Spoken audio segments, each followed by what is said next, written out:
আপনি যে পালছেন তাহলে তো আপনার পরিবারের সদস্য মতোই। হ্যাঁ, আমার পরিবারের সদস্য একজন। ঘরে যে নেব ঘরে যে নেবে সুন্দর করে আমি একটা দড়ি কিনে নাকটা দিয়ে সাজাই দিয়ে দেবো। যে নেবেন চাইছি 85 নিলে একবারে 75 দেবো। 100 কেজি আলো রহমত গোছ আছে, কোরবানির জিনিস কেউ কইয়ে দেয় না, আমি হ্যাঁ কইয়ে দিয়ে গেলাম।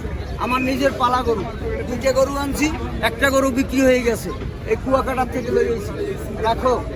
আরেকটা কত বিক্রি হয়েছে? আর একটা বেশি 71,500। মাশাআল্লাহ। ওইটা করতে কানছে কুয়াকাটা ভাই। কুয়াকাটা মেলা দূর। বাজার ভালো পাই নাই, খুব খারাপ বাজার ভাই। এটা বিক্রি হইতেছে 90-তে 95-তেও কিনে নিয়ে গেছে। আর আমরা গরু আনলে গরুর বাজার একবারে মূল্যের দাম হয়ে যায়। আপনার বাসা সবার খুশি পরিপূর্ণ খাওয়াইতে পারি না, আমরা খাওয়াই শুধু ঘাস। মেলা থাকে গরু, এর ঝোল দিয়ে 2 ঠেল ভাত খাইতে পারবেন। একদিন খাইয়ে আমার কথাটা টেস্ট করে নিয়ে দিয়ে দেখতে পরিশীল্লা বলাটা কি করে গেছে।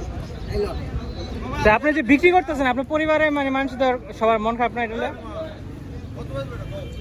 আমার চাইছি 85 নিলে 75। কত দিবেন আপনি?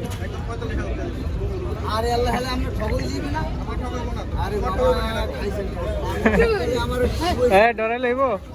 গরু লই খারাপ যাইবে না। গেছে গা।